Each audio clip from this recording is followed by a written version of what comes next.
این برنامه با همکاری بنیاد انتخابات شفاف افغانستان تقدیم می شود. بیشتر از 40 سال است که افغانستان قربانی جنگ است. جنگی که ریشه در سیاست‌های کلان جهانی دارد. بخش از این جنگ در یک مقطع زمانی شاید برخواسته از اختلاف‌های درونی بوده باشد، اما آنچه تا امروز از مردم افغانستان بیشترین قربانی را می‌گیرد، هراس‌افکنی و جنگ ناشناخته جهانی است. اگر نگاه به همین 40 سال جنگ در افغانستان بیاندازیم، در یک تصویر کلان تنها جان و مال مردم نیست که قربانی شده و از بین رفته است.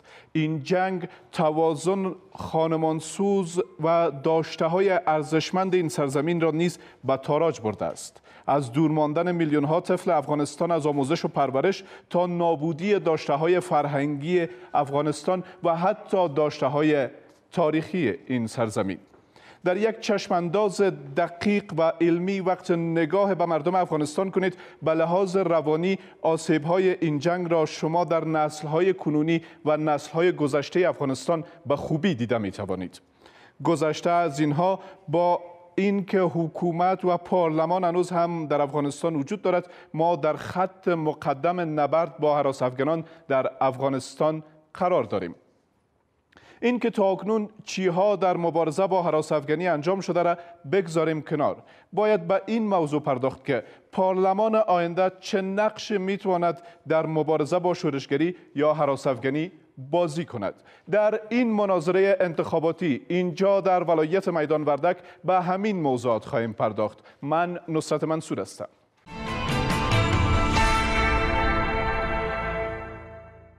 مهمانان من در این مناظره انتخاباتی: بانو صالح احمدی، فعال حقوق زنان، مولوی عزیزالرحمن صدیقی، عالم دین، همچنان آقای محمد فهیم فرهاد، فعال مدنی، آقای محمد اسحاق دقیق، فعال حقوق بشر و همچنان آقای اسرار وصال، فعال سیاسی حضور دارند. یک چیزی را که باید یادآور شوم، این برنامه به همکاری مستقیم تیفا یا بنیاد انتخابات شفاف افغانستان با تلویزیون یک ثبت میشه. همچنان حاضرین در تالار شما میتونین از طریق اپلیکیشن همگام با انتخابات نظریات یا سوالاتتان را که از مهمانان دارین بپرسین و ما در جریان برنامه خواهیم پرسید از مهمانان. شما میتونین اپلیکیشن همگام با انتخابات را از طریق موبایل‌های پیشرفته اندرویدتان دانلود کنین و بعد سوالتان را به ما بفرستین. در آغاز بانو احمدی میخوایم از شما بپرسم که حداقل پارلمان آینده چه نقش میتونه در مبارزه با هراس‌افکنی بازی کنه، در مبارزه با شورشگری و هم در یک کشور مثل افغانستان؟ بسم الله الرحمن الرحیم. به نام خدا سلام عرض میکنم خدمت تمام حاضرینی که اینجا حضور دارن و کسایی که از پشت پرده تلویزیون ما را میبینن. انتخابات آینده افغانستان را میتونیم یک گام مثبت در حصه مشارکت سیاسی تمام شهروندان افغانستان تلقی بکنیم.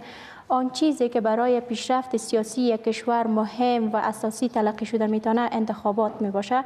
درست از معضلات و مشکلات وجود داره که نمیتونیم اونا را انگشت شمار بگوییم، زیاد هست، اما باز هم به خاطر انکشاف و پیشرفت و توسعه یک کشور و یک نظام حکومتی البته انتخابات یک گام مثبت بوده میتونه و از تمام شهروندان افغانستان ما این تقاضا را داریم که در این انتخابات اشتراک بکنن و در حصه مشارکت سیاسیشان ایفای وظیفه و نقش خودان در این اجرا بکنن. ممنون. آقای صدیقی، مشخصا از دید شما ابزارهایی را که پارلمان آینده داره برای اعمال فشار بر حکومت تا بتونه امنیت بهبود پیدا بکنه چه است و دقیقا انتظار شما از یک چنین پارلمان چه خواهد بود؟ ټولټاکنې له دې معلومه شوې چې په اسلام کې ځانګړی ځای لري. اساس هم الله رب الجلیل ښیي د همدې حکم په طرز کې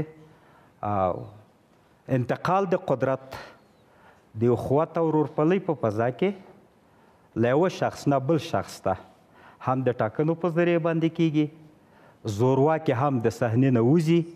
همدغه دیني مسلې او حکمتونه دي چې موږ او تاسو ټولټاکنې خپل مشروع حق بولو او له دې لارې موږ او تاسو خپل انتخاب کوو. تیرو وکیلانو کې خو ستونزې خلاوې او مشکلات زیات وو.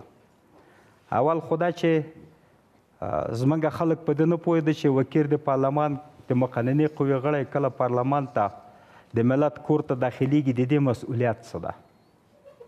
له دین نه باید دی څومره باخبره وي، له حقوقو باید دی څومره باخبره وي، له سیاست او مدنیت نه څومره باخبره وي، تر څو دی وضعي قوانین د خلکو د ضرورتونو په بنا باندې پاس کا، جوړې کا، تصویب یې کا، د قانون د حاکمیت په خاطر، د قانون د تطبیق په خاطر باندې زمینه سازي وکړي.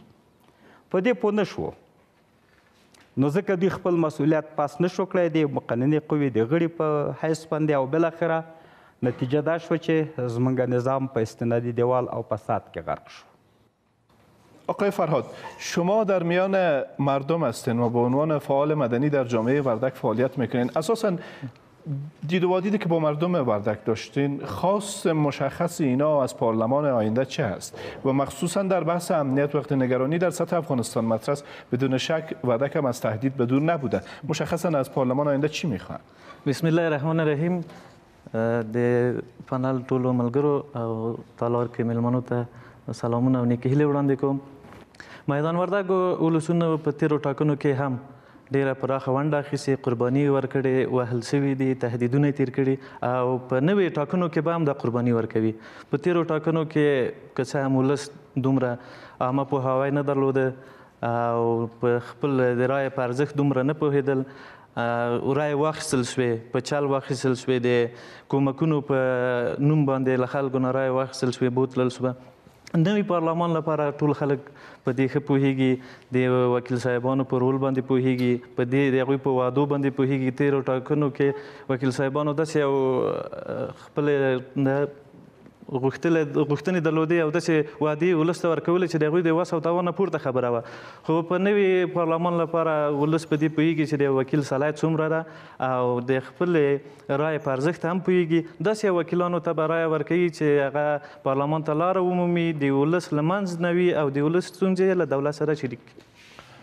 آقای دقیق، متاسفانه در جنگ ها در افغانستان مردم قربانی هستند. وقتی مردم قربانی شدند بدون شک که امو فاجعه حقوق بشری اتفاق میفته و نقض قوانین حقوق بشری صورت میگیره. مشخصا از دید شما پارلمان آینده در بحث حقوق بشری و حداقل رعایت حقوق بشر در میان جنگ چی میتونه؟ بسم الله الرحمن الرحیم. اجازه را که در طول د مخه تاسې د یک تلویزیون تکنیکی همکارانو ته د تاسې په فنل کې ناستو ملګرو احمدي صاحب، جناب صدیقي صاحب، فرهاد صاحب، وصال صاحب، تالار کې ناستو درندو حاضرینو د یک تلویزیون لیدونکو ته خپل سلامونه او احترامات وړاندې کوم. دوستانو، نظامونه په دنیا کې تقریبا په درې قسمه راغلي. یو خو شاهي نظامونه دي، دیکتاتوري، یک حزبه او د کودتایي نظامونه دي، بل ولسواکه نظامونه دي.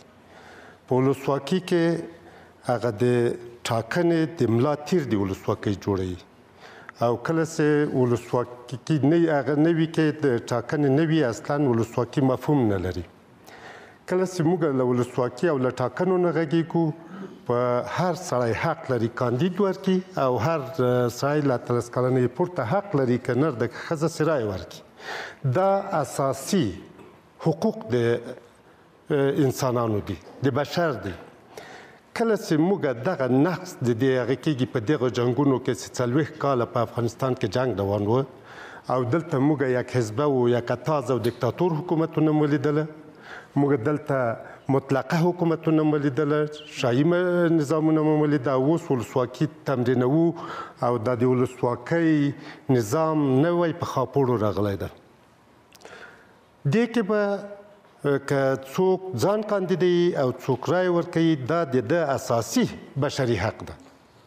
که موږ دا جنګونه یې له دې رایې نه منع کوي او له کاندیدۍ منع کوي، دا که د تروریزم په نامه وي، دا که د جنګ په نامه وي، دا که د خشونت په نامه وي، دا ناروا حرکتونه دي. نقض حقوق بشري په همدغه ځای کې کېږي چې دی له خپل اراده نسي تمثیلولی. اصلا په یو تعریف سره وایي چې ولسواکي څه شي ته وایي؟ ولسواکي د خلکو حکومت په خلکو باندې. کله چې د خلکو حکومت په خلکو باندې موږ تعریف کوو، نو خلک باید رایه ورکړي او د صندوقونو شاته لاړ شي. هغه چاته دا یو امانت ده، دا امانت په هغه چا وسپاري چې هغه امانت سر ته رسولی شي. آقای وصال، در پیشرفته ترین کشورهای دنیا وقت بحث جنگ و مبارزه با هراس‌افکنی مطرح است، این کشورها یک استراتژی کلان برای جنگ دارند. متاسفانه چیزی که در افغانستان وجود نداره. اساساً از دید شما پارلمان آینده میتونه روی استراتژی درازمدت جنگی افغانستان با حکومت آینده کار بکنه؟ لومړی زه هم درنو مېلمنو په تالار کې راغلو ملګرو ته سلامونه وړاندې کوم، یک تلویزیون همکارانو ته. لکه مخکې چې مېلمنو یادونه وکړله، هغه وخت حکومتونه په ملتونو باندې مستبد کېږي، په خلکو مستبد کېږي چې خلک حکومت ونه ټاکي او رایه ورنه کړي. نو که رایه ورنه کړي خامخا دوی وکیلان ټاکي، په ونه ټاکي. لومړی خلک باید د رایې په ارزښت پوه سي، د حکومتولۍ په ارزښت پوه سي چې یو حکومت څه ډول دوی څارلی سي.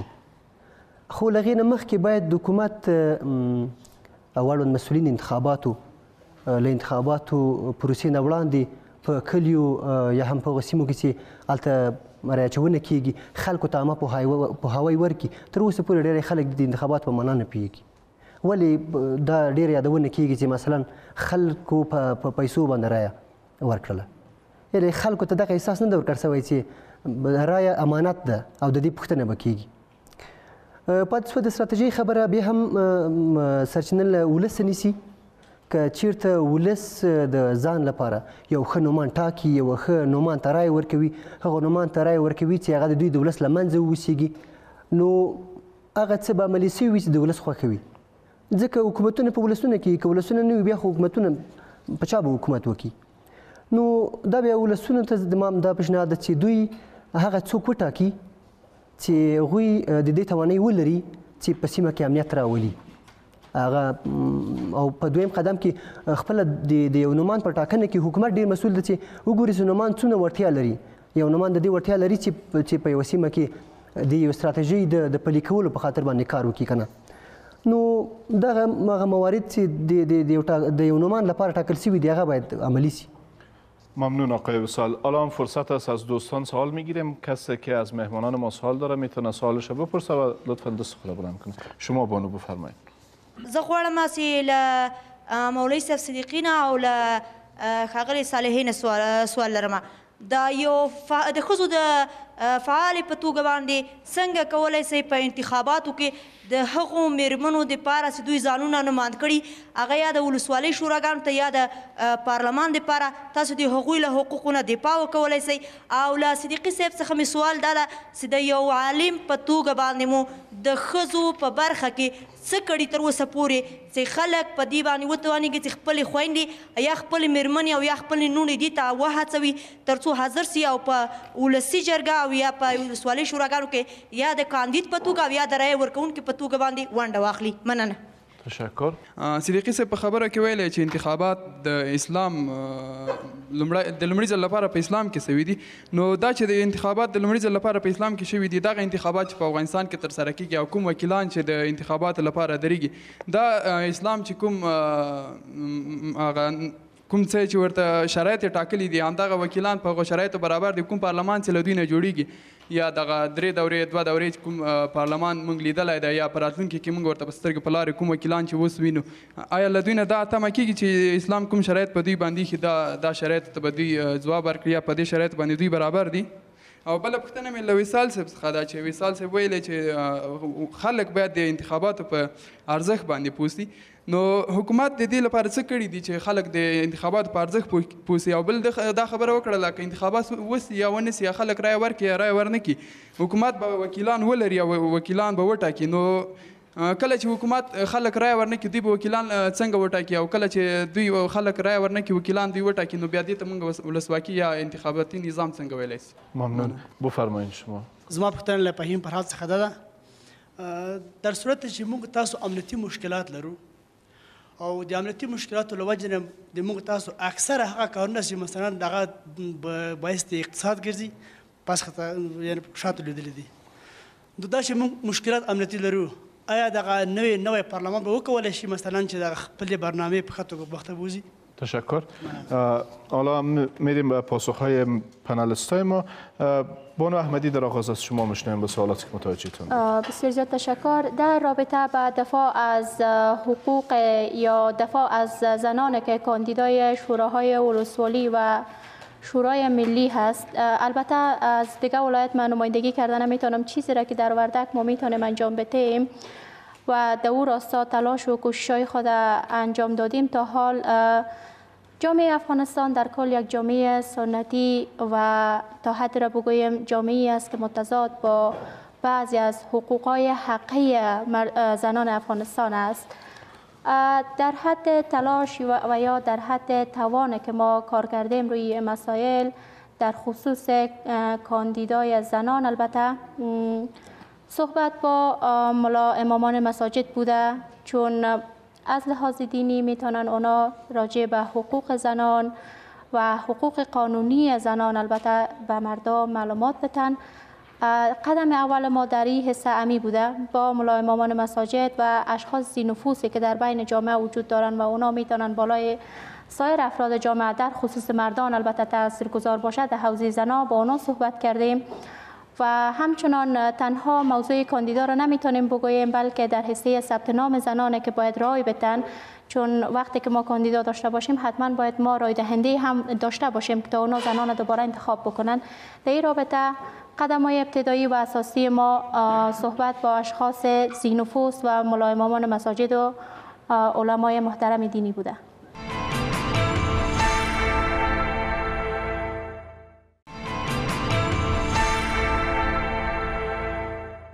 آقای صدیقی، سوالاتی که متوجه شما بود پاسختان در موردش چیست؟ مخصوصا به عنوان یک عالم دین شما خودتان چقدر مسئولیتتان ادا کردین برای آگاهی زنان بر اشتراک در انتخابات؟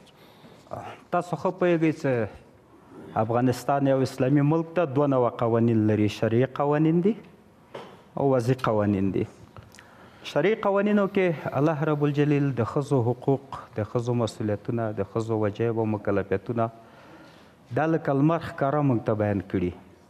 والمؤمنون والمؤمنات بعضهم اولیاء بعض یأمرون بالمعروف وینهون عن المنکر ویقیمون الصلاة ویؤتون الزکاة ویطیعون الله ورسوله اولئک سیرحمهم الله.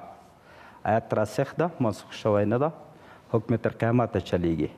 مؤمنان ښځې، مؤمنان نارینه یو د بل سرپرستان دي، یو د بل پیشتازان او پیشوایان دي په ټولو چارو کې د ژوندانه. دوی کولی شي امر په نیکۍ وکړي، اقامه د لمانځه وکړي چې مطلب ورنه لمونځ د جماعت ته د ښځو په بخش کې، منع له منکراتو نه وکړي، د زکات په رابطه باندې دوی خپل هم زکاتونه ورکړه، نور خلک هم تشویق کا، اطاعت د الله او رسول وکړي په ټولو احکامو کې، په امر و نهیه کې. نو کله چې دا کار وشي چې موږ دا ومنو من حیث یو مسلمان چې ښځه او نر یو د بل پیشوایان او سرپرستان کیدی شو، دین موږ ته د دې اجازه راکړې. ښځه هم د دې ټولنې یو ډېر تهدابګزار قشر ده او پرته له دې ژوند نیمګړی وي. نو څنګه چې د کور په اداره کې دوی رول لوبولی شي، د یو ټولنې اجتماع په سرنوشت ټاکلو کې هم دوی رول لوبولی شي، کولی شي د ولسوالۍ شورا ته ځان کاندید کا. شریعت مخالف نه ده، بلکې اجازه یې ورته ورکړې په همدې آیات کې. کولی شي ولایتي شورا ته ځان کاندید کا، کولی شي پارلمان ته ځان کاندید کا، کولی شي ریاست جمهوری ته ځان کاندید کا. ولس مو مسلمان ده. دا چې څنګه په افغانستان کې پارلمان ته خلک کاندید سي، هغه څوک چې ځان کاندیدي د حق ورته الله هم ورکړی، قوانین هم ورته ورکړی ده. نو دی باید په خپل ګریوان کې سر ټیټ کړه چې زه کله پارلمان ته ځم من حیث استازی د ولس مقننې قوې غړی ګرځم په پارلمان کې، آیا شریعت مال وستی دي چې زه قوانین وضع کړی شم؟ ممنون آقای صدیقی. آقای فرهاد، سوال متوجه شما هم بود، پاسختان در مورد این سوال چه است؟ د حضرت صاحب سوال مې واورېده، ډېره ښه پوښتنه وه. لکه څنګه چې په تېرو ټاکنو کې موږ ولیدل امنیت په ټاکنو ډېر مهم رول لري، او ان دا موږ ولیدل چې د یوه مرکز صندوقونه بل مرکز کې ډک شوه، په لارو کې ډک شوه، په مېلمانخانو کې رایه واچول سوې وکارول سوې. دا ستونزې په تیرو ټاکنو کې وې او ځوانانو قرباني ورکړه، ځوانان ووهل سوه، ځوانان تهدید سوه. او که بیا هم ټاکنې ونیسي، بې له ټاکنو بله د بدیل لاره موږ نه لرو. ځوانان به بیا قرباني ورکوي، مشران به بیا قرباني ورکوي، ولس به قرباني ورکوي، رایه به ورکوي او سم سالم او کدرونو نه به استفاده کوي، سم کسان به ټاکنو ته ټاکي تر څو دغه ناخوالې چې په افغانستان کې موجودې دي دا له منځه لاړې شي. که ټاکنې ونیسي، مشروع او سم نظام منځته رانسي، نو امنیت هم نه ښه کېږي، اقتصادي حالت به هم په همدې حالت کې او افغانستان به همداسې در په در وي لکه د دومره کلونو کې چې وه.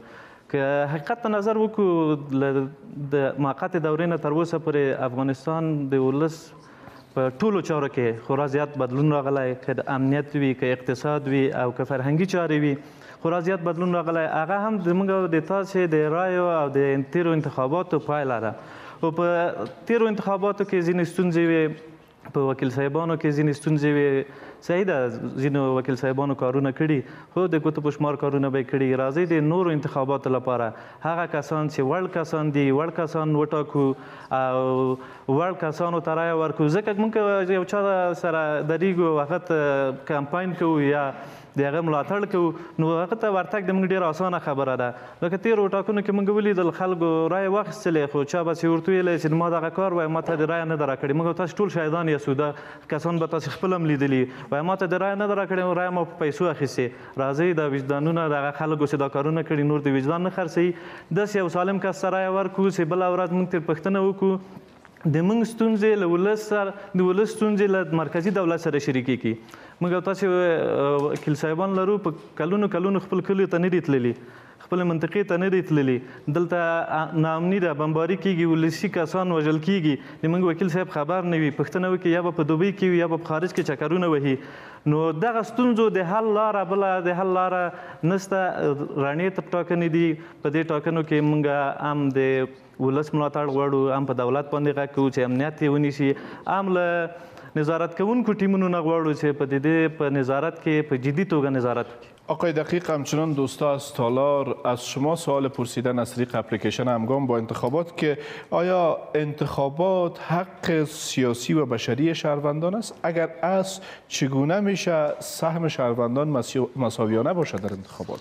انتخابات رای دادن و رای گرفتن این حق بشری تمام انسان هست و اینا حق دارن که در انتخابات سهیم باشن. ما یک چیز برای دوستان میگم که مشکلات بسیار زیاد فراروی ما است، واقعا مشکلات داریم.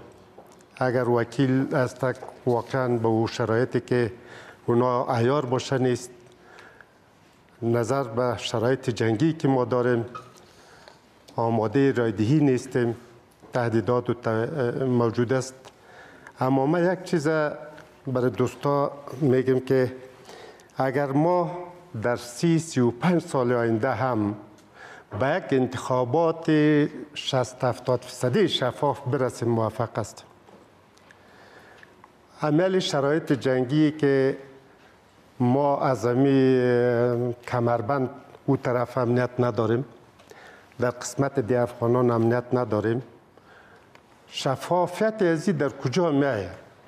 بخوایم نخوایم غیر شفاف یک چیز، یک مشکلات داریم. اما از جامعه مدنی، از نهاد فیپا یا خلاصه بگویم شرکای انتخاباتی کمیسیون انتخابات، تقاضای ما است که اگر اینا 10% تا 20% امسال در انتخابات ولوسی جرگه سال 97 نظارت جدی بکنن، نظارت بی‌طرفانه بکنن و ما بتانیم که جلوه زورگویا و کسانی که پیشتر فرهاد صاحب فرمودند که برای ما وکیلا اینطور میگن که ما خورای به پیسه خریدیم و شما رای ندادین برو پرچکار.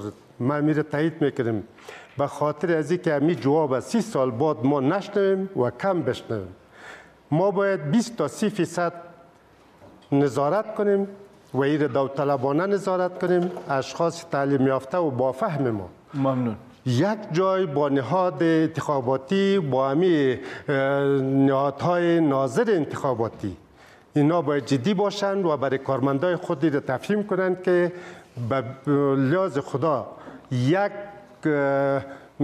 بز سرش به چند است؟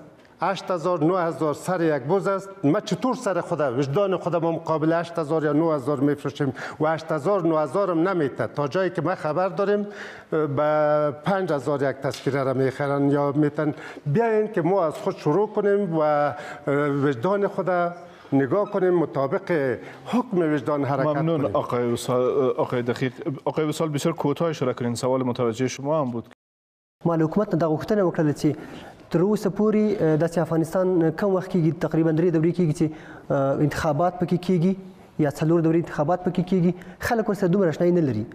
حکومت به تر یو حده پورې کار کړی ډېری خلک په دې د انتخاباتو په پروسه او په ځینې مسایلو پوهېږي خو زما غوښتنه خپل حکومت څخه همدا وه چې دوی د نور ورته عامه پوهاوی ورکړي په دې برخه کې نه یوازې حکومت مدني ټولنې چې وخت په وخت پروګرامونه نیسي نو ترڅنګ دی ورته د انتخاباتو په اړه باندې معلومات ورکړي که حکومت کولی شي ورته وړاندیز به همدای چې کېدلی شي په مکاتبو کې د یو کتاب ورته بیخي د سیاسي نظام په اړه باندې کېدای شي اوس یې ولري ورته ایجاد دیکی. ممنون. میریم بخش دوم برنامه را آغاز میکنیم و باز هم سوالاتی که مربوط به پنالستای ما میشه. بانو احمدی میخوایم بپرسم که یک بحث کلان در گذشته و یک چالش کلان در پارلمان افغانستان و در حکومت افغانستان بحث فساد بوده و حداقل در درون حکومت افغانستان فساد باعث شده که سکتور امنیتی ما متاسفانه ضعیف عمل بکنه. از نظر شما واقعا وقتی ما میخوایم در مبارزه با آرصافکنی گام برداریم پارلمان افغانستان برای کاهش فساد در سکتورهای امنیتی هم میتونه کار انجام بده حداقل پارلمان آینده؟ آنچه را که میخوایم در ابتدا به اون نکته اشاره بکنم کاندیدای فعلی را که داریم الحمدلله یکی از خوشبینی های ما البته در انتخابات آینده می است که کاندیدای فعلی ما همگیشان حداقل تحصیلات عالی را دارد. تحصیلات عالی باعث از این میشه که یک وکیل و یا یک قانونگذار که فردا روز در مرجع قانونگذاری یا در مقر قانونگذاری میره آگاهی از قانون نداره. قانون شدیداً خودش فساد در اونجا نقض کرده، خود قانون البته فساد شدیداً مورد نفرت و رد قرار داد البته و این باعث میشه که کسایی که در پارلمان آینده البته راه پیدا میکنن راه میافن از جمله کسایی باشه که بر ضد فساد اینا کارایی داشته باشه اینا بر ضد فساد کار کنن چون آگاهی کامل از قانونایی که در افغانستان و یا که از جمله مادر قانون اساسی است آگاهی کامل از قانون داره و خود این قانون شدیداً در مقابل فساد ایستاده است و این خوشبینی را داریم الحمدلله که پارلمان آینده افغانستان بتانه بر علیه فساد ایستادگی کامل کنه و تا حد البته نمیتونه میره متضمن باشیم که فساد 100% رشکن میشه تا حد البته فساد جلوش بگیره. بانو احمدی مورد دیگه که مهم است پیشتر هم بهش دوستا اشاره کردن بحث آگاهی دهی. حداقل شما به عنوان یک فعال حقوق زنان در ولایت وردک چقدر خوشبین هستین که زنان نسبت به انتخابات و نسبت به حق رأیشان خوب آگاهی دهی حاصل کردن؟ ببینید تهداب یک جامعه را میتونیم مردم جامعه حساب کنیم. زمانی که یک ذهنیت سازی و یک ذهنیت دهی در بین مردم در بین جامعه ایجاد شد خب ذهن چیزی است که سرچشمه تمام کارها است. زمانی که ما میخوایم یک جامعه را تغییر بدیم در ابتدا باید ذهن اونا را تغییر بدیم ذهنیتشان را تغییر بدیم. وقتی که ما پیشتر اشاره کردم که ما روی ذهنیت سازی و یا توسط ملا امامان مساجد اشخاصی نفوذ میخوایم روی تاثیر یا روی این روند تاثیر بگذاریم ذهنیت سازی را قدم اول قرار دادیم و این جسته که البته خود ذهنیت سازی باعث تغییر جامعه باعث انکشاف در روند مشارکت سیاسی مردم شده میتونه و خود از این باعث از این میشه که زنان البته آگاهی پیدا بکنن و مردانی که البته ذهنیتشان ساخته شده آگاهی نسبی را پیدا کردن نسبت به حقوق زنانشان اجازه را حداقل به خانمایشان بدن که ثبت نام بکنن در مراکز رایدهی اشتراک بکنن و از او جمله بتونن البته مردایی که ذهنیتشان کاملتر یا بازتر شده اونا اجازه را بدن بر خانمایشان که خود کاندیدا کنن در شوراهای ولسوالی در شورای ملی. خب تاثیر خود داره به هر صورتش. ممنون. آقای صدیقی همونطور که شما هم میدانین افغانستان یک کشور چند قومی است و در این اواخر یک بحثی که به گونه جدی مطرح میشه این است که داره صفوف نیروهای امنیتی افغانستان هم به گونه در تلاش بیرونی و یا در تلاش‌های مختلف جدا میشه به اقوام مختلف. حداقل پارلمان آینده از دید شما که یک عالم دین هستین چقدر میتونه جلو همین تجزیه قومی صفوف امنیتی افغانستان را بگیره؟ اول خو قوم پرستی دا یو حرام عمل ده د شریعت په لحاظ باندې. قومونه چې الله پیدا کړي د تعارف دپاره پیدا کړي، د تعصب دپاره نه دي پیدا کړي. وکیلان زمونږ چې کله پارلمان ته ځي له خیره سره نوي وکیلان چې دوی د نفوس ساحه لري په قومونو کې، یو وکیل کله هېڅ کله هم له یو قوم نه رایه نه اخلي، طبعا له مختلفو قومونو نه رایه اخلي. نو دی په مختلفو قومونو کې د نفوس ساحه لري. دوی کولی شي چې د خپل د نفوس ساحې له لارې خپل خلک وپوهي تر څو قوم پرستي ونه که، افغانستان د تجزیې طرف ته کش نه که، افغانستان لا په بحرانونو کې اورګاډ نه که. زموږ وکیلان حتی کولی شي د امنیت په ټینګښت کې رول ولوبوي، ځکه قوي د نفوس ساحه لري، د خلکو استازي دي. دوی کولی شي د خپلو موکلینو په سلسلې باندې په همغه سیمه کې د امنیت په ټینګښت کې نقش ولوبوي.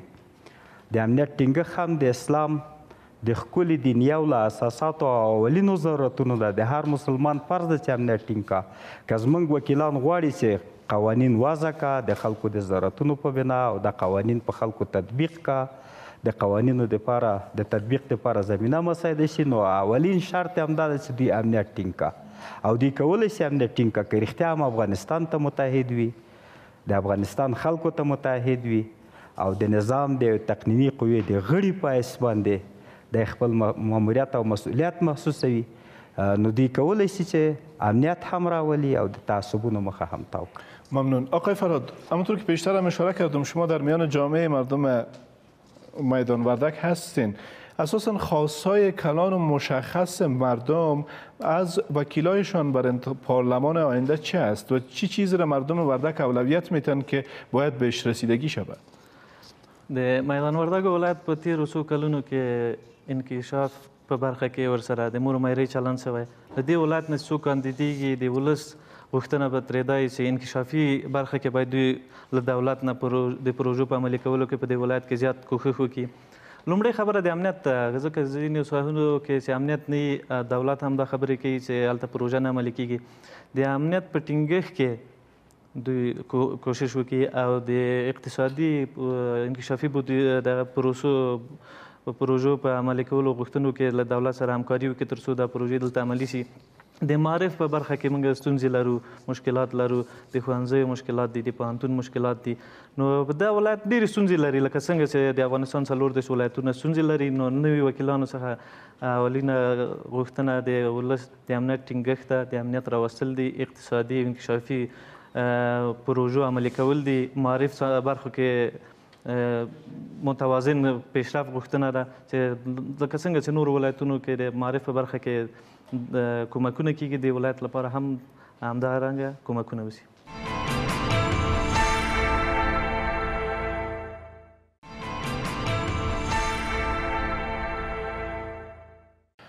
آقای دقیق، وضعیت حقوق بشری در ولایت میدان وردک چگونه است و اساسا شما به عنوان یک کسی که فعال حقوق بشر هستین ارزیابی داشتین از این وضعیت و حداقل شما به عنوان یک فعال خواستای مشخصتان برای بهبود وضعیت حقوق بشری مردم این ولایت از پارلمان آینده چه خواهد بود؟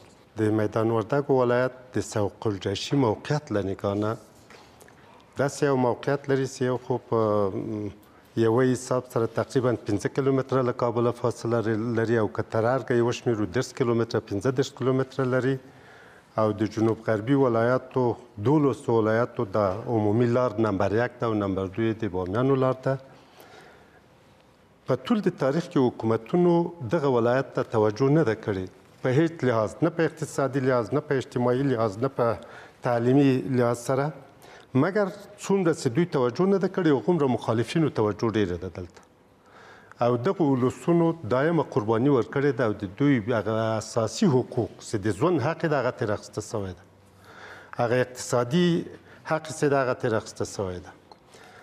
لذا په دې جغرافیه کې چې دا لاره مې خواته شمال ته په دې ځي او د مخالفین اکمالات شمال ته هم په دې لار کولی شي. ډېره توجه یې دې ولایت ته اوښتې ده او دغه اوس هم زه فکر کوم چې یو خو د غزني موضوع وه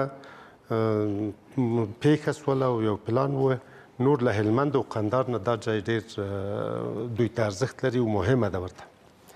دوهم دغه میدان وردګو ولایت د اراضي دغسې جوړه سوې ده چې درې ده او د هر د درې برې ممکن نیم کیلومتر اضافه نسی او دا ټول باغ ده.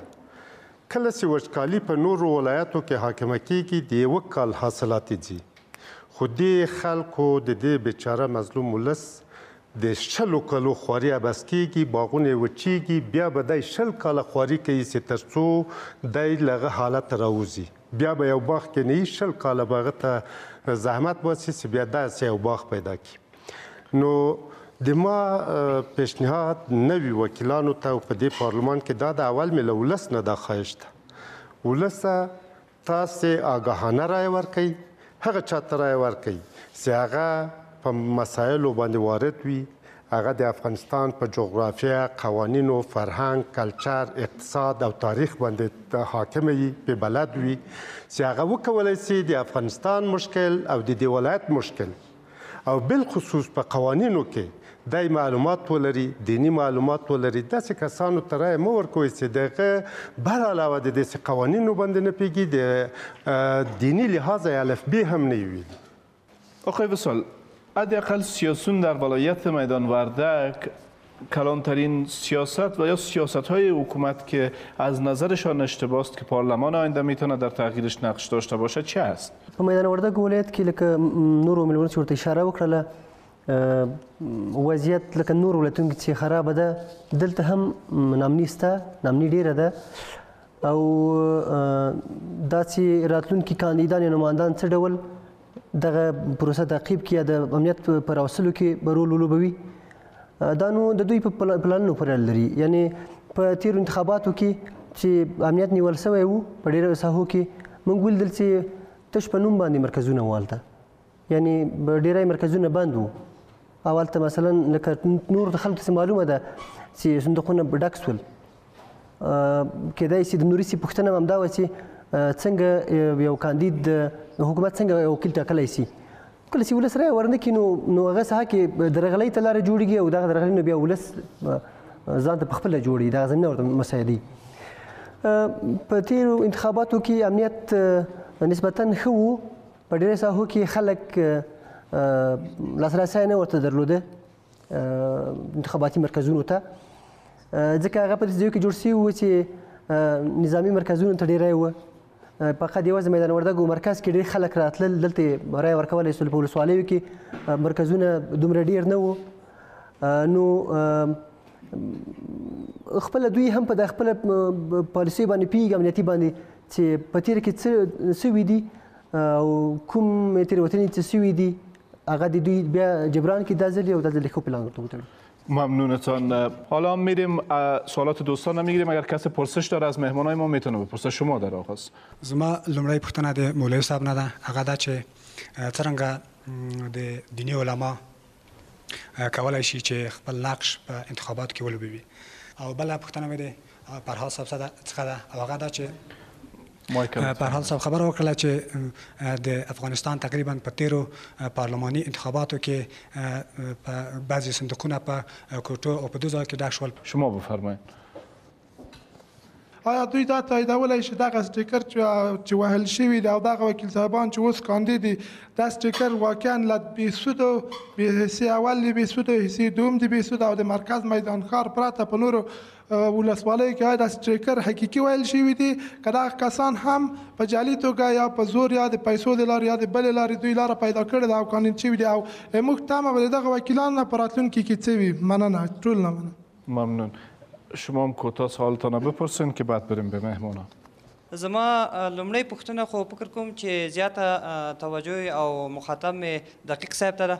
نو موږ خو په دې باندې بار بار بحث کړی دی او کوو یې او دا یادوو منو یم چې په انتخاباتو کې درغلي سته او ښه مثال یې په دغه سټیکرو کې و چې یوه کرغېړنه پروسه وه او موږ ولیدل چې دولت او د پیپا نړیوالې موسسې هم په دې ټینګار کوو چې باید په کاپیانو باندې سټیکر ونه لګول سي خو موږ ولیدل حتی المسره ثبوتونه اوس هم شته کاپیان یې خلاصه کړی چې لیستونه ورتلل او سټیکر لکه په بازار کې چې اخلي هماسې ماشومانو لپاره کتابچې په توګه ورکې خرڅېدل آیا څنګه کولی شو چې په ناامنه سایټو او په ناامنه سیمو کې شفاف او روښانه انتخابات ترسره کړو دا یو دویمه پوښتنه مې ګرانې خور ته متوجه ده تاسو یوه فعاله غړي یاستئ د ښځو نمایندګي هم کوئ په ځینو مجالسو کې آیا تاسو څومره موږ ته ډاډ راکولی شئ چې په راتلونکي انتخاباتو کې خپلې خویندې راته د ناظرانو په ډول په سایټو کې وګمارئ تر څو د ورونو په پرتله هغوی رحم زیات لري او نه غواړي چې درغلي او ګډوډي په انتخاباتو کې وشي. بانو احمدی از شما آغاز میکنیم پاسخهایتون رو میشنویم بعد به مهمانای دیگه میریم. تشکر میکنم از برادر ما. خب در جواب اینا باید بگویم که ما مثلا شخص عملیاتی نیستیم. بیشتر رو اشاره کردم که ما فقط ذهنیت سازی میکنیم آنچه را که ما انجام داده میتونیم فقط هموار کردن راه هست. عملیات در عهده ما نیست یعنی نمیتونیم که ما یک شخص را یا یک خانم را از دستش بگیریم بیاریم در کمیسیون انتخابات اونا را معرفی کنیم که مثلا من حیث ناظر و یا من حیث مدیر یک سایت اونا را چی کنه را مقرر کنه بلکه ما راه را برای خانم‌ها هموار میکنیم راه را برایشان نشان میدیم که شما از این طریق میتونین از حقوق حقیقیتان دفاع بکنین آنچه را که شریعت برای ما اجازه داده آنچه را که قانون‌های وضعی افغانستان برای ما اجازه داده شما میتونین از او راه‌ها استفاده کنین و خود تبارز بتین حداقل حقوق را که داریم اونا را باید به دست بیاریم اما ما هیچ وقت نمیتونیم که به شکل عملیاتی کار کنیم یا گروه عملیاتی باشیم و خانم‌ها را ازشون گرفته بیاریم در جای مقرر کنیم. ممنون. آقای صدیقی پاسخ شما رو میشنویم. د علماو دینی فرزنده ده په مدنیت کې په ټولنه کې چې خپل خلکو ته پوهاوی ورکړي د ژوندانه په ټولو عرصو کې انتخابات هم زموږ او تاسو د ژوند یوه برخه ده که وغواړو چې طوایف الملکي ختمه شي که وغواړو چې زورواکي له صحنې نه لرې شي کار اهل د کار ته وسپارل شي نو یوازینۍ لار هغه د ټاکنو له لارې د خپل استازي ټاکل دي او د امانت هغو ته سپارل دي تر څو له دې بدبختیو وسپاري. موږ همیش دپاره د منابرو له لارې د اجتماعي غونډو له لارې د رسنیو له لارې د عامه پوهاوي په رابطه باندې د خپل وس مطابق پوهاوی کړی د همدا وجه وه چې افغانستان کې متدین افغانان د ټاکنو لپاره په ډېر شوق باندې آماده شول برخې واخیستې. آقای فرهاد شما کوتاه اشاره کنید. د دوه ورونو پوښتنې وې چې یو ورور د امنیت په باره کې پوښتنه کړې وه واقعیت په تیرو ټاکنو کې امنیت د تا خبره 40 سلنه به اوس به 40 سلنه هم نه وي که حقیقت کینو د میدان وردګ ولایت په 3 کیلومترۍ کې امنیت نشته خو که موږ او تاسې ووایو چې امنیت نشته موږ او تاسې وایو رایه نه ورکوو موږ او تاسې د رایې مرکزونو ته نه ځو کارتونه نه اخلو نو دا انتخابات بې مفهومه شول که موږ او تاسې شوق ونه لرو نو تعلیم پسې نه ځو لوږې تېروو تندې تېروو مسافري کوو ځو تعلیم کوو بیرته راځو لیسانس په کچه باندې زده کړې کوو بیرته راځو نو د ولس شوق دلته ډېر مهمه ده د ځوانانو د ولس شوق دلته ډېر مهمه ده چې خپل ملت نور ملګري دا وهڅوي چې راځئ افغانستان نور له دې ناخوالو نه خلاص کړو نور له دې ناامنیو خلاص کړو نور له دې درغلیو خلاص کړو راځئ یو داسې یو کس وټاکو چې هغه موږ ته امنیت راوستلی شي راځئ داسې یو کس وټاکو چې نور جنگ جګړې ناامني درغلي او غصب نوی. ممنون آقای فرهاد. آقای دقیق شما کوتاه اشاره کنین که وقت برنامه بسیار اندک است. امان الله جان او بل دوست می د امنیت په ارتباط سره ویل او د سټیکرو د تذکرو اشاره وکوله زه دا وایم چې امنیت خو واقعا له پروسه که له انتخاباتو تر اوسه خرابه شوی ده خو دا به پرېږدو امنیتي قواو ته د انتخاباتو ورځو ته لا 2 میاشتې پاتې دي هغه وخت کې به قضاوت کوو. د سټیکرو د تذکرو موضوع ته یاده کړه چې اوس دغسې ناامن ولسوالیو کې زه هم داسې خبر شوی یم چې له ناامنه ځایو کې له امن ځایو نه ډېر سټیکر وهل شوي دي او ډېرې تذکرې توزیع شوي دي. د ما غږ د انتخاباتو د کمیسیون او د انتخاباتو د کمیسیون په شریکانو داسې په هغه کې دفاع هم شامل ده چې که تاسو د سټیکر په وخت کې تاسو د تذکرې په وخت کې چې هغه احصایې توضیح کوله هغه د انتخاباتو د کمیسیون کار نه و تاسو نظارت ونه سو کولای امیدوار په دې یو چې تاسو جدي نظارت او دغه ځوانان چې دا و سوالونه کوي جدي نظارت په وخت د انتخاباتو کې وکړي چې دا استعمال نسی او همدا جای هغه د استعمالېدو ده چې هلته سړی نه وي په خپل شخص نه وي تذکره له کابل ور صندوقونه ډک کړو ډکېدو ته پرې نږدې ممنون آقای وصال شما سوالای مربوطتان بسیار کوتاه اشاره کنین که میریم بخش جنبندی بعد د بیت په اړه باندې خو نورو دوستانو خبرې وکړلې یوازې پوښتنه چې د سټیکرو موضوع دا به ورته واضح کړم لکه لومړی کوم چې ویلي چې هغه وخت حکومتونه زورواکي په ولس زور کېږي په زور حکومت کوي چې کله ولس دوی ونه ټاکي یعنې حکومت ونه څاري حکومت دوی ونه ټاکي بیا نو دوی په زور حکومتونه مضبط کېږي ورباندې نو زه وایم د خلکو په تذکرو باندې سټکر وهل سوي هغوی خو له ځانه تذکرې نه دي جوړې کړي یعنې چې ډېرې جوړ کړي خو دوی د لس جوړ کړي نو دا سلګونه او زرګونه تذکرې خو دوی نشي پیدا کولی زه وایم خلک د انتخابات له پروسې خپله څارنه وکړي اوس خو رسنۍ زیاتې دي ورته شکایتونه دي وړاندې کړي چې په فلانې حوزه کې داسې کار کوي اوس عامه ګورو فیسبوک نور رسنۍ دي چې هغې ته ثبوتونه جګولی شي د انتخاباتو د شکایتو کمیسیون ته شکایت ورته وکړي نو زه وایم باید ولس وخت ورنه کړي ولس باید خپل تذکره ورنه کړي چې ورته سټیکر کړي په پیسو خپل ځان باید خرڅ نه کړي هغه د وروستۍ خبره مې دا چې د پښتو هغه متل چې څه کوي هغه بری وي نو چې په خپل تذکره خپل سټیکر وهي نو بیا خو کاندید نه پوښتنه مه کسی ولې راباندې وهي ممنونتان و در اخیر برنامه جنبندی میکنیم این مناظره انتخاباتی را و به عنوان سوال آخر خواست مردم ولایت میدان وردک را از پارلمان آینده از طبقات مختلف این جامعه که در پنل ما هستند بسیار کوتاه میشنویم در آغاز از شما بانو احمدی خواست زنان وردک از پارلمان آینده چه است؟ آنچه را که میتونیم به او بیشتر تاکید و اشاره بکنیم حضور فعال زنان میخواهیم قبل از این حضور زنان تا حد نمادین و سمبولیک بود اکثر زنان به خاطر پر کردن چوکی های اختصاصی به پارلمان راه پیدا کردن همو 68 نفری که باید از 249 نفر خانم می بودن اونا راه پیدا کردن من تنها از وردک نمیگم اکثر زنان افغانستان خاصشان ای است وقتی که زنان من حیث وکیل و نماینده زنان افغانستان در پارلمان آینده راه پیدا میکنن کسان باشند که صدای زنان افغانستان بلند بکنن و آنچه را که زنان میکشن و میبینن و هر روز احساس میکنن او زنی که در چوکی پارلمان نشسته هست هم باید احساس بکنه. آقای صدیقی کوتاه خواست عالمان دین وردک از پارلمان آینده چه است؟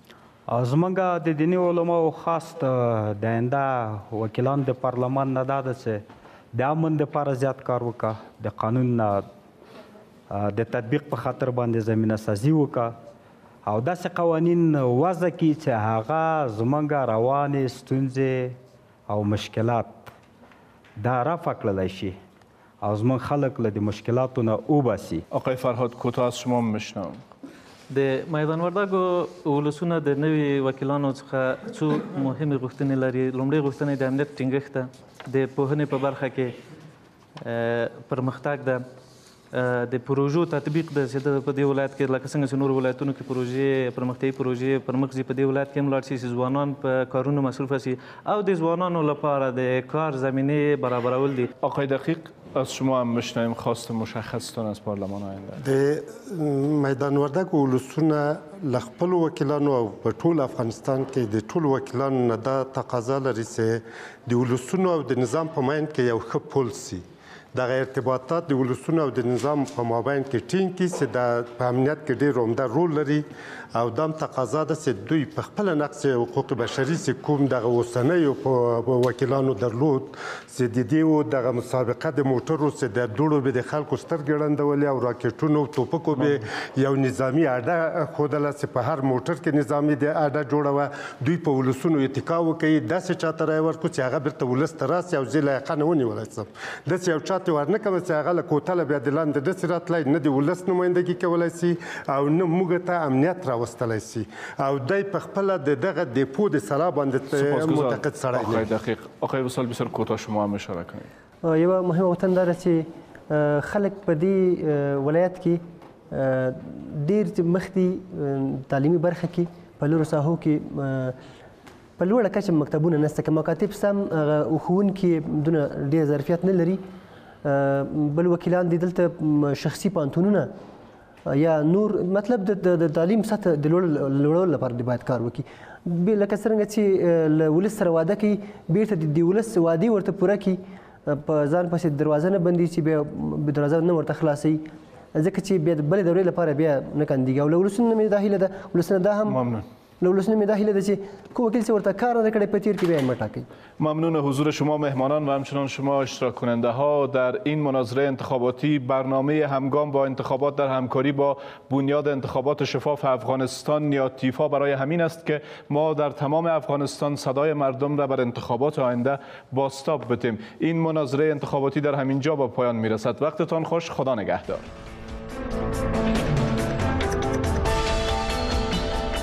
این برنامه به همکاری بنیاد انتخابات شفاف افغانستان تقدیم شد.